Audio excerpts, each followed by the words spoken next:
¿Hacemos un viaje por el sistema nervioso?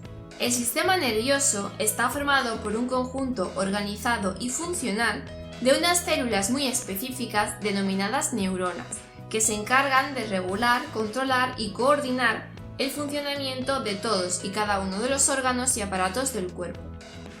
Lo hacen recogiendo, procesando y transmitiendo información desde las diferentes partes del cuerpo hasta el encéfalo, y volviendo a transmitir la respuesta que elabora el sistema nervioso central para que se tomen las medidas oportunas. Por ejemplo, si estoy jugando a baloncesto y veo que el balón se acerca, mi ojo lo recibe y a través del nervio óptico envía la información al cerebro. Allí se interpreta y se elabora una respuesta, que es agarrar la pelota. Lo siguiente es que las neuronas, que se organizan en nervios, lleven esa orden a las manos, piernas, pies, etc., para que se muevan y el individuo pueda coger la pelota.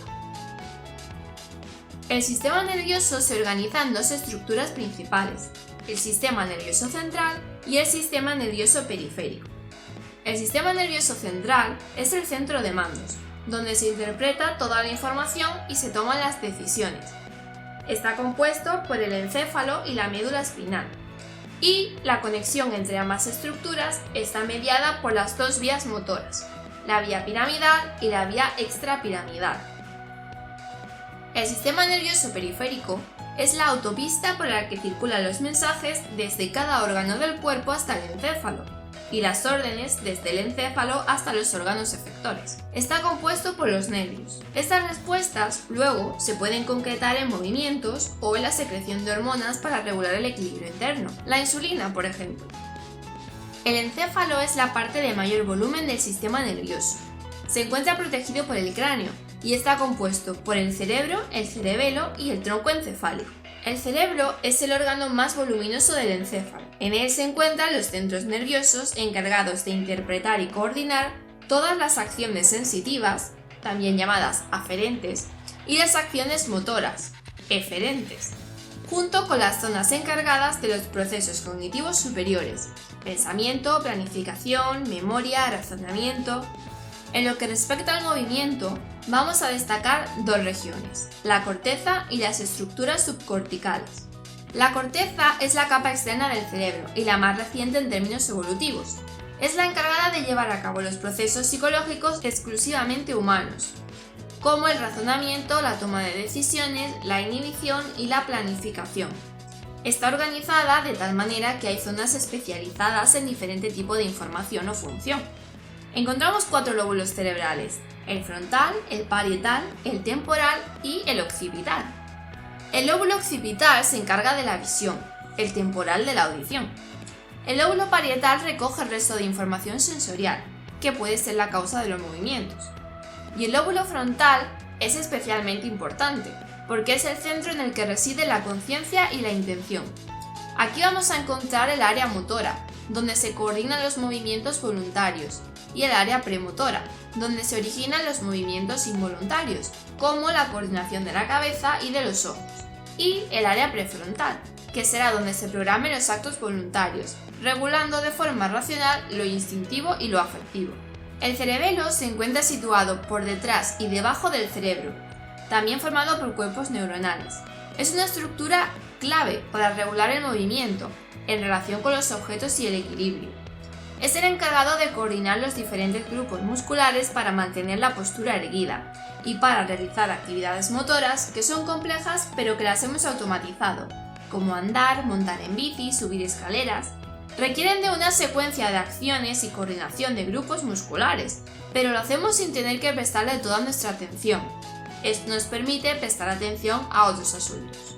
El tronco encefálico o tallo cerebral se divide en 3 partes: mesencéfalo, protuberancia y bulbo raquídeo. El mesencéfalo se encuentra en la parte superior del tronco. Es una zona por la que atraviesan las vías nerviosas que conectan el cerebro con el resto del cuerpo.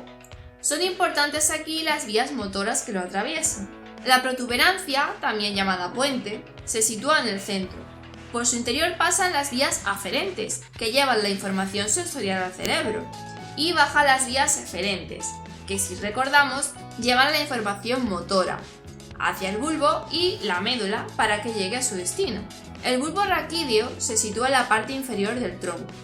Es un órgano de importancia vital, pero literalmente, porque regula las funciones vitales y las imprescindibles para la vida del individuo, como son la respiración o la frecuencia cardíaca. Y por supuesto, la atraviesan las vías aferentes y eferentes, que hacen relevo con las fibras que atraviesan la médula. Las vías motoras son las autovías de la información motora. Son centros y rutas neuronales que llevan la información motora enviada por el cerebro de una forma descendente. Vamos a distinguir dos tipos de vías: la vía piramidal o corticoespinal. Parten de los centros motores de la corteza, o sea, las áreas motoras del lóbulo frontal, y bajan por el tallo hasta llegar al bulbo raquídeo, donde se entrecruzan con otras fibras que proceden del otro hemisferio. Sus funciones son regular los movimientos precisos y finos e inhibir la función de los centros neuronales de la médula espinal, de manera que regula la intensidad de los movimientos reflejos y del tono muscular. La vía piramidal parte de diferentes centros del encéfalo, como la corteza premotora, ganglios basales, tálamo o cerebelo. Sus funciones son el control de la movilidad involuntaria y del tono muscular en los movimientos automáticos y la regulación de las posturas y expresiones. Y finalmente, la médula espinal, que es un cordón nervioso que atraviesa la columna vertebral y que parte del bulbo raquídeo, se extiende por la columna y acaba en una sección llamada cono medular, de la que parte gran cantidad de fibras nerviosas. Tiene dos funciones principales. 1. Contener las grandes vías de transmisión del impulso nervioso desde y hacia el cerebro. Desde aquí parten los nervios raquídeos, que llegan a cada rincón del cuerpo, pero estos forman parte del sistema nervioso periférico. Y 2. Contiene los cuerpos celulares de neuronas implicadas en los actos reflejos. El sistema nervioso periférico está formado por una densa red de nervios que conectan el sistema nervioso central con el resto del organismo. Según la zona de donde partan, serán nervios craneales o raquídeos. Los nervios craneales son 12 pares, que parten de centros en el encéfalo y salen por el tronco encefálico hasta los receptores y efectores de la cabeza. Tienen funciones sensoriales y funcionales, motoras, con los músculos de la cabeza, los ojos, la mejilla, faringe, cuello. Los nervios raquídeos conectan la médula con cualquier articulación, músculo o tejido del cuerpo y viceversa, es decir, reciben y transportan hasta el sistema nervioso la información sensorial de los receptores y transmiten los impulsos motores desde el sistema nervioso central a los órganos efectores, recordando que es a través de las vías piramidales y extrapiramidales.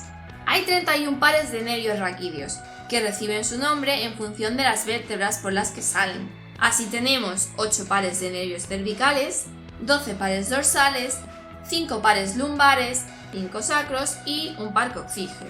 El impulso nervioso se transmite a través de unas células muy específicas llamadas neuronas, que son las unidades funcionales del sistema nervioso. Estas células forman el tejido nervioso, a través del que se va transmitiendo señales eléctricas a una grandísima velocidad.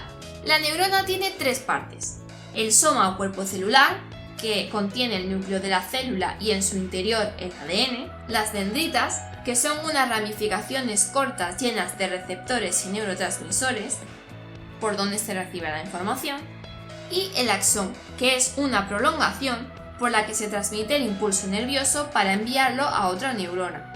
Suele estar cubierto por una sustancia llamada mielina, para aumentar la velocidad de transmisión del impulso eléctrico.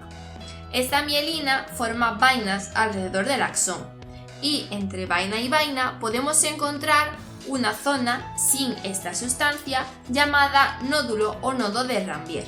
¿Cómo funciona el sistema?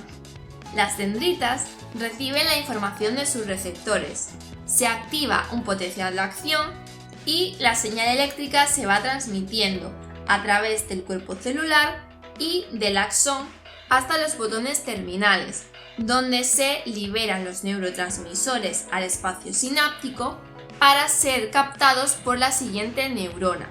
Este proceso de conexión química entre neuronas se denomina sinapsis.